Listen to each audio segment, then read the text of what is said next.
In a moment, you'll hear James Stewart as the six-shooter. Just one of many fine programs brought to you each week on NBC. Tomorrow night, there's top comedy entertainment with The Bob Hope Show, The Phil Harris-Alice Faye Show, and Can You Top This with Senator Ford. Bob Hope delivers rapid-fire comedy routines, while Phil Harris and Alice Faye bring both mirth and music. It's a great Friday night lineup of comedy programs, all of them heard only on NBC. James Stewart as the six-shooter.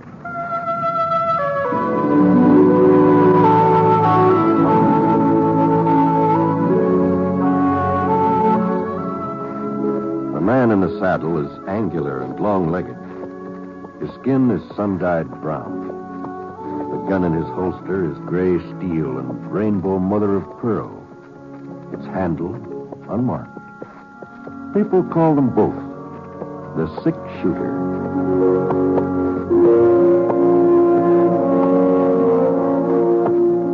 The NBC Radio Network presents James Stewart as the six-shooter, a transcribed series of radio dramas based on the life of Britt Ponset, the Texas plainsman who wandered through the Western Territories, leaving behind a trail of still-remembered legends.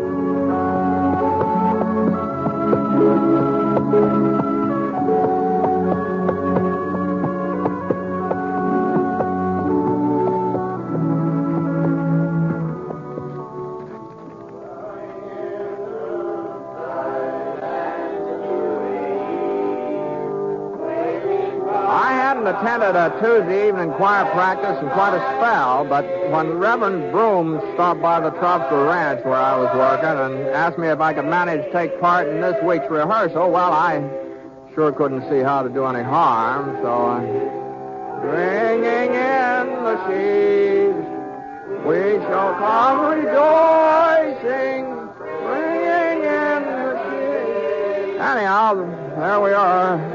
About 10 of us all gathered around at John Farley's General Store, it was. You see, the town of Easter Creek didn't have a regular church building yet. They held their services and social affairs in the Mercantile while they went ahead trying to raise money to put up a community church. It was during the second verse of Bringing in the Sheaves that things started sounding a little peculiar, sort of like the voices and the music were sort of traveling different trails. At first I thought it was me. I never have been exactly what you'd call melodious, but then the other folks were beginning to have their troubles too. And holy smokes, it just was getting terrible. And finally, Mrs. Peebles, she was the organist, she just threw up her hands and stopped even trying to play. I simply can't.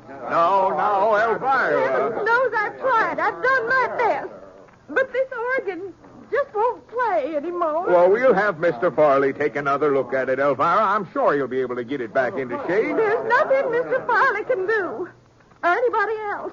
It's plain wore out. You can't expect a thing to last forever. Oh, no, of course not. Seems to me that after all this time, something could have been done about buying a new organ. When I donated this one to the congregation, I didn't suppose I'd have to go on playing it all the rest of my life. But apparently that's what's expected. No, there's no need to upset yourself, Elvira. Well, I can't help being upset. I say I can't help it. How do you think I feel every Sunday? All those sour notes, and that wheezing and whining. Folks are beginning to think that it's me, that it's my playing. Well, I've been humiliated for the last time, and I won't go through it again. But Elvira, we got to have music for Easter services. Music? Well, you certainly don't call that music, do you? Good night, Reverend Broom. Somebody get back. All right, everybody. Give me your attention, please. Attention, folks. Quiet down now, please. Quiet down. It appears that matters have come to a serious crisis. It's bad enough for a town by the name of Easter Creek not to have a proper building for Easter services. But to be without an organ and an organist. Well, it's a disgrace, a positive disgrace. Now, we mustn't blame Miss Peebles. That instrument has seen its best days. There's no doubt about it.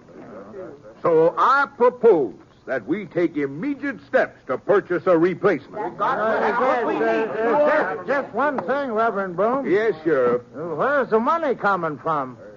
Well, now I've given that matter serious thought, Sheriff Appleton, and there seems to be only one possible solution to the problem. We'll just have to borrow from the building fund. That's sort of like robbing Peter to pay Paul, isn't it? No, not exactly. Seeing as how we haven't reached our $1,000 goal anyway, well, the money's just sort of lying there. No, I don't know about that. Just how much do you figure a new organ will cost, Reverend Broom? Well, I've done some investigating in the field, Mrs. Appleton. Last month, when Elvira's foot went through the pump pedal, it seemed like the situation was coming to head. The church over to Whitefield purchased a new organ just last Christmas, and they're willing to sell us their old one. It's used, of course, but it's still in excellent repair. And they're only asking $95. No. I'm afraid that's a bit more than we can afford, Reverend. We must have at least $95 in the building fund. We've been putting money aside for the last year. No, we ain't. We got $42.50. That's the total. Up to and including $3.65 from the Cake Bazaar a month ago. $42.50? Yep. I just had no idea. We're shy over $50 from what it would take to buy the organ. And there just isn't any way we could raise it. Not between now and Easter. Now. We mustn't give up. After all, we only need the $50. $52.50. Yes, exactly. Well, let's see. There was just someone who could take a firm grip of the situation. A man who... Mr. Ponset. Yes, Reverend. Mr. Ponset, I know you aren't a regular member of our congregation, and you've only been in our midst a few months. But... Well, I sure be glad to donate what I can to the cause, Reverend, but I'm afraid it'd only be a drop in the bucket. Oh, a donation wasn't exactly what I had in mind. Oh? I think perhaps you can be of more service in another fashion. Ladies and gentlemen, I propose that we appoint Britt Ponset, a committee of one, to take charge of the organ raising. Now, hold on a minute here, Reverend Broom. We all know that you're a man of strength and determination, Mr. Ponset, that you inspire confidence, and we trust generosity. Well, now, I'd sure like to oblige you folks, but what you're asking is just out of the question, that's all. You wouldn't turn us down in our hour of need. Oh, no, I'm not turning you down exactly. What I mean is, it just couldn't be done. Why, you've been a whole year raising $42.50, and now you're talking about raising over $50 in just a few days. Well, we've been going at it the wrong way, Mr. Ponset. What? I'm sure your approach will be 100% more effective. My approach? Why, certainly. And just to show you how easy it'll be, we'll start things off by taking up a collection right now. Sheriff Appleton, will you pass the hat? But, all right, everybody.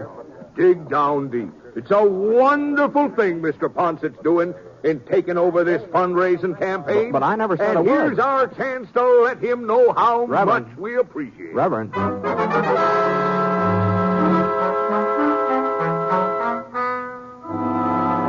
Well, the sheriff finished passing the hat and poured it out on the table, and Reverend Broom counted it, $2.50. And yet the Reverend was real pleased, too. He said that meant that I only had $50 to go. It's a nice round number. Well, not that I had any intention of taking this job of raising the money to get the new organ, you understand. I told the Reverend I couldn't do it. I told him just as plain as day that I couldn't do it, but somehow he got the idea that I had already agreed to do it, and no matter how hard I talked, he just kept... and the other folks, they were as bad as Reverend Broom. I was just outnumbered. That's all there was to it. So, early the next morning, I took my hat in my hand and started out. Must have been getting around noon when I finally came back to the sheriff's office. Oh, come in, Bet. Come in. Morning, Abner. Oh, how's everything going? You been out collecting? Yeah, I've been collecting. Well, Well, $11. That's what I got so far. Hey, $11, huh? That's remarkable, Brett. Simply remarkable. But the trouble is I've already asked everybody in town. Uh-huh. Except you, that is. Oh, well, I suppose I could give you $1, but don't forget I was in on the collection at choir practice. You ain't serious, Brett. You don't mean you really ask everybody else? As a matter of fact, there is one area I sort of skipped over. Oh? Well, those cabins over east of the creek and the ranches out that way. I haven't visited them yet. Well, you'd just be wasting your time if you did. I would, Yeah, those folks wouldn't be very anxious to help out at church. Mess of thieves, cattle rustlers, every other kind of riffraff. Oh, is that what they are? Oh. Oh, well, now, that's just a general census of opinion. Of course, if I could know for certain that we had any actual outlaws living around Easter Creek, if I was positive, that is, well, it'd be my duty to arrest them. I see. Uh-huh. But the fact is, they ain't caused any trouble here in town, none of them. No, I can't go around arresting people on rumors. Well, can I, Britt? Yeah. I understand Red Eye Kirk has a place somewhere east of town. Is that right? That's hearsay, Britt. Pure and simple hearsay. Oh, I see. Why, you don't think I'd let a notorious gunfighter like Red Eye live right here under my nose, do you? Well, it's too bad he's not in these parts. Oh? No, I was thinking I might like to pay him a little visit. Well, what on earth for? Well, as long as he's not in the neighborhood, I guess it doesn't matter. Kind of a shame, though. Oh, well, now, if you're really anxious to... what I mean is... Britt, they do say there's a fellow who somewhat resembles Red Eye. He's got himself a cabin just this side of Deer Mountain. Just this side of Deer Mountain, huh? Now, wait a minute, Britt. Wait a minute. What in Sunday do you want to get mixed up with Red Eye Kirk for? What's he got to do with raising money for a new organ? Well, he probably won't have anything to do with it, but it's just that I don't want to leave any stones unturned, you see. So long, Abner.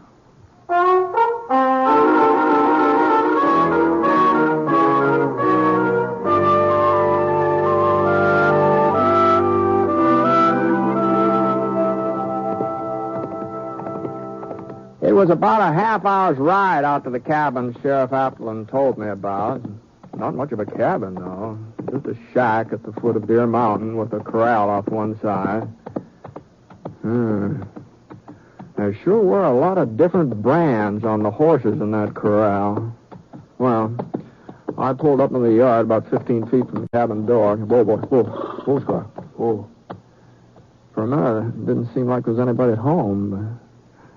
And then I heard the door start to creak open. The barrel of a .45 poked into sight. The man behind it was tall, square-shouldered, and thick black beard, and kind of reddish eyes. Howdy. What do you want, mister? I'm looking for Red Eye Kirk. Ain't nobody here by that name. Uh-huh. Well, maybe you'll do, then. What? My name's Ponsett, Brett Ponsett. Ponsett? Now, hold on. I'll just take it easy with that gun. Get him up.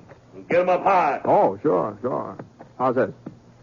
You alone? Yep, I'm alone. You must be plumb crazy thinking you can take me single-handed. No, I'm not interested in taking you, Red Eye. I told you that ain't who I am. Oh, that's right. Yeah, that's right. Yes, you did. Yes, that's right. You mind if I get off my horse? Well, just don't try nothing, that's all. And don't move toward your holster. No, all right. That's close enough. Sure. Now, what are you doing out here, anyway? Well, the fact is, you see, what'd you say your name was? Jones. Bill Jones. Yeah. Well, Mr. Jones, I've been given the job of raising some money. What? Now, don't get me wrong. It wasn't my idea, but since it was for such a good cause, I just couldn't turn the folks down. Good cause? A new church organ. That's what I'm collecting for. What? You see, the one that Reverend Broom's congregation has been using, it sort of gave up the ghost last night, and what with Easter coming on, Are you joshing me, mister? No. No, of course I'm not. You mean you're out here trying to raise money so you can buy a church organ? That's right. Go on. Get moving before I take a shot at you. You won't give me a hand, huh? I wouldn't give you 5 cents for every church organ west of the Mississippi River. Now, it wasn't your money I wanted. What? No, it wasn't that at all. And what the devil did you come around bothering me for? Well, I was thinking that you're a pretty influential man with some of the folks hereabouts. And they've told the mark if I tell them to. You can bet on that. Yeah, well, that's just the impression I got. So what? Well, it seemed to me that if I was to go moseying around these parts alone, some of your friends might not look too kindly on the idea of giving me donations. They sure wouldn't. But on the other hand, if we were to approach them together as a kind of a team, you might say. A team? That's the general idea, yeah. You want me to go along with you? I sure would appreciate it if you would. And help you raise money for a church organ? That's right. Well, I'll be... Me taking up a Sunday school collection. Well, that's the doggonedest notion anybody ever had. What do the boys think, huh? Jack Denton, Wisconsin Billy? Why, it'd be almost worth it just to see their faces. You sure got a sense of humor, Ponson. And you know something, this here crazy scheme of yours, I'm going to take you up on it. You know something, Mr. Jones? What? You know something? I kind of thought you would.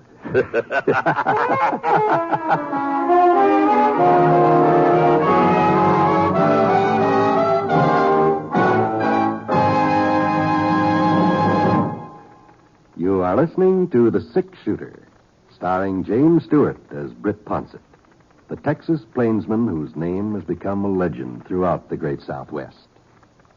And now Act Two of the story called Crisis at Easter Creek.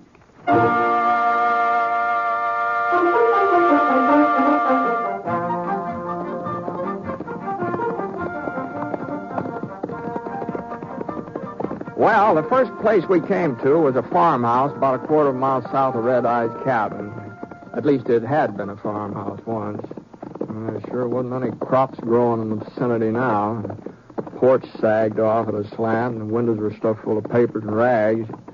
Even the front door looked like it was about to slide off its hinges. The place really looked deserted, but Red Eye gave me the nod, and we pulled up and dismounted. Old Red Eye, he had a great big grin as white as a full moon spread all over his face. Been there ever since we started off. Hey, Denton! Get out here, Denton! It's me, Red Eye. Well, I guess you know who I was anyway, didn't you? Well, I had a pretty good idea. Howdy, Red Eye. What can I do for you? Denton, this here's Britt Ponsett. Ponson. Howdy, Danton. Now, don't you worry, Red Eye. Even if he did get the draw on you, he ain't turning you over to no sheriff. Oh, put your gun away, Denton. Huh? Use your eyes. Ponsett ain't covered me, is he? Then what are you doing riding along with him?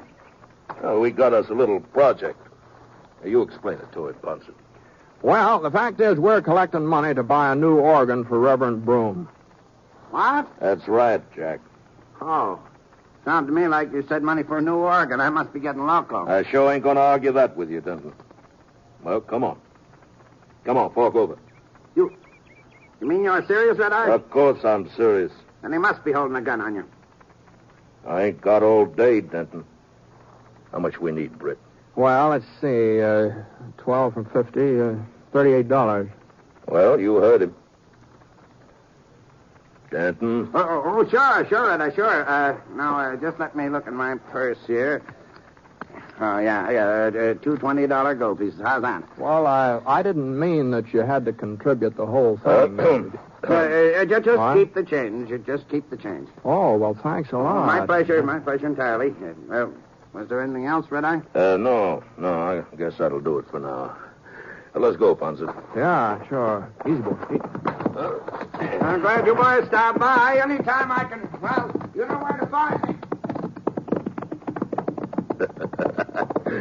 We'll stop at Mike Morgan's place next. That's just down the road. Well, that's mighty considerate of you, Red Eye, but we don't need to make another stop. What?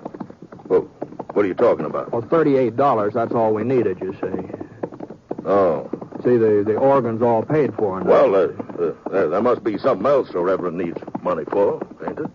Oh, I suppose. Doggone it, Ponson. I'm enjoying myself. And besides, it wouldn't be fair to the rest of the boys if Denton was the only one who got a chance to do a little contributing to charity. Least we can do is stop at Mike Morgan's, seeing as how we're so close. I said, well, whatever you say. Whatever you say, Red Eye. Well, we made about 8 more stops before evening, and I must say that all of Red Eye's friends are mighty generous. Why, I even had to turn down the offer of a couple of cows for the cause, seeing as how there was some doubt as to the legal owner of the stock in question. But the gold and the silver and the paper money, well, there just wasn't any way of telling how that was come by. At least, wasn't any way I could think of. So by sundown, I was carrying quite a load of cash. And we were riding away from Slick Wilson's place when Red Eye gave a little sigh and looked at me sort of disappointed. Well, guess I better head back home now. Sure, Red Eye, sure. What's the matter? I was just thinking about how Mike Morgan tripped over his shotgun when I told him what it was we wanted. Nearly blowed himself right over the barn. Yeah, it's kind of a close call, wasn't it? Doggone it, I don't see why Wisconsin Billy wasn't at home. Well, he'd have been fit to be tied. Well, we did all right without him, you know. Easy. Say, Brett. Oh, why don't you come back tomorrow, huh? Oh, no. He'll probably be around there. Oh, no, thanks, Red Eye. I got a whole lot more than I ever expected. And I sure do appreciate your assistance. Oh, pleasure's all mine. Well, good luck. Same to you. Same to you, Red Eye.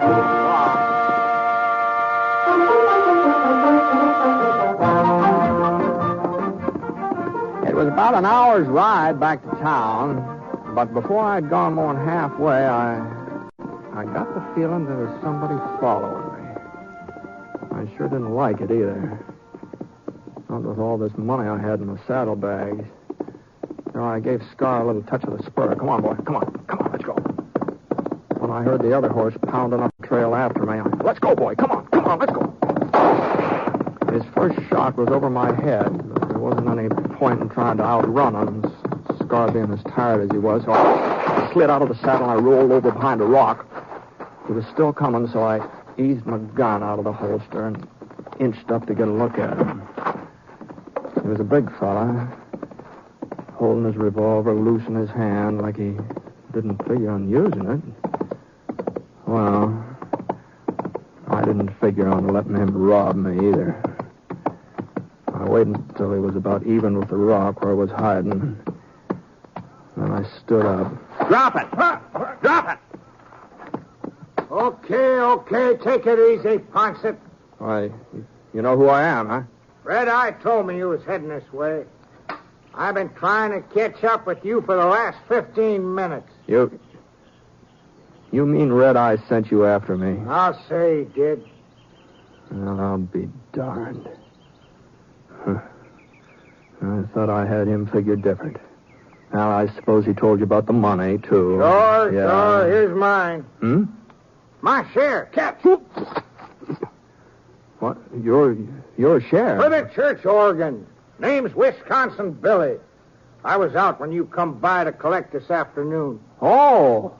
Then I wanted to make certain you got my donation. Oh, I see. Now, do you mind handing me my gun? You got? No, not a bit. Here you are. Thanks. Well, so long, Ponset. Oh, yes, so long there.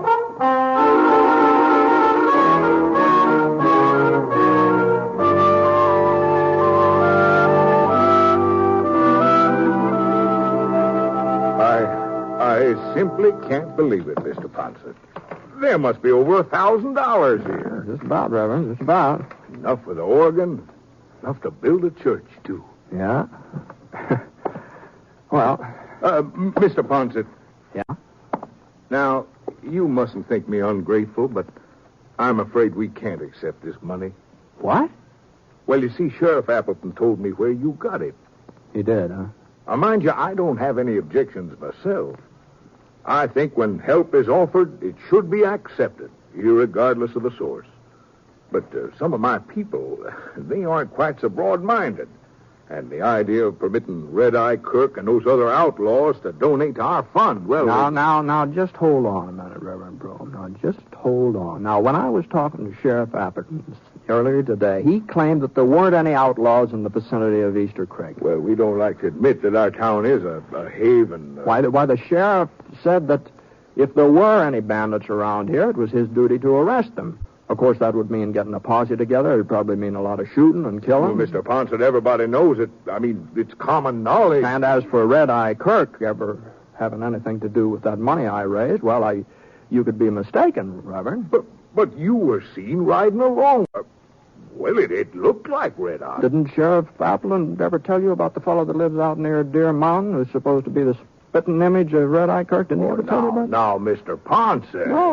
No, even if some of those fellows on the other side of the creek are sort of outside the law. Now, I'm not saying they are, mind you, but even so, accusing them of being criminals, it might stir up a whole lot of trouble. That's true, of course. And besides, Sheriff Appleton says they're law-abiding citizens, and he's your duly elected sheriff. He sure ought to know. Well, night, Reverend. I'll see you in church.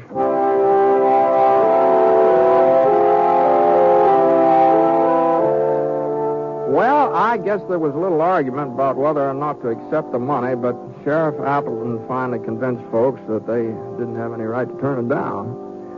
So, by the following Sunday, Easter, the congregation had a new organ. And the service was real well attended, too. Now, some of the folks didn't look like regular churchgoers. But Red-Eye, Mr. Jones, he explained to me afterwards that he and his friends just wanted to make sure their contributions had been put to a good use. I don't know if they've been back since, but you never can tell, Reverend Broom preached a real fine sermon that morning.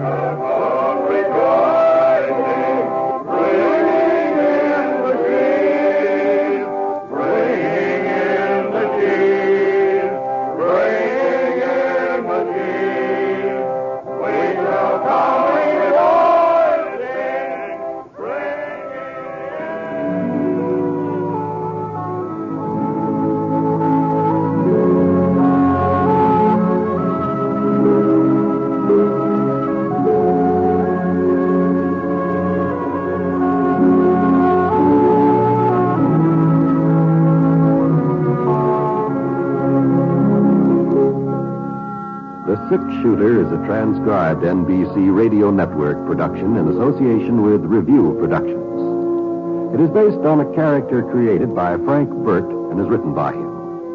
Mr. Stewart may currently be seen in the Universal International picture The Glenn Miller Story. Others in the cast were Virginia Gregg, Marvin Miller, Ted DeCorsia, Robert Griffin, and Red-Eye Kirk. Special music for this program was by Basil Adlam, and the entire production is under the direction of Jack Johnstone. All characters and incidents were fictitious, and any resemblance to actual characters or incidents is purely coincidental. Oh, by the way, you'll be interested in knowing that the Six-Shooter has been chosen for broadcast to our men overseas through the facilities of the Armed Forces Radio Services. This is John Wall speaking.